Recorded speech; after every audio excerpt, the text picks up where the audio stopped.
I found an amazing new app that's totally free that lets you add glitter and sparkles to any picture, and it is so freaking fun. The app is called Glitter, Glitterr. And basically what you do is you'll pull in a photo and you will start coloring with it. Now, what I like to do is sort of do a random swatch so I can see how all the different effects will look on this particular picture. There's hard light, lighten, screen, overlay, darken, and multiply.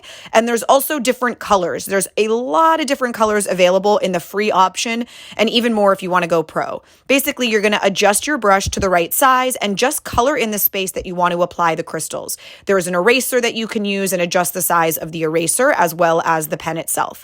Once you're done, what I like to do is then play around with different colors. So I will click through different colors and see which one's going to kind of work best for the particular photo that I wanted. Once you decide, you can save the photo and then you could change it again and save another. So you could save like 3 or 4 different versions of it. Just keep saving, click a new option, save. You can even do the background. So again, I like to draw it out really fast and then decide on the color, the tone, the overlay, the opacity that I'm going to do. Just color around the areas and you've got yourself a sparkly background. Now on this one, I actually did the lighten tone. So it's not affecting anything that's light in color, just the darker colors. Pretty cool.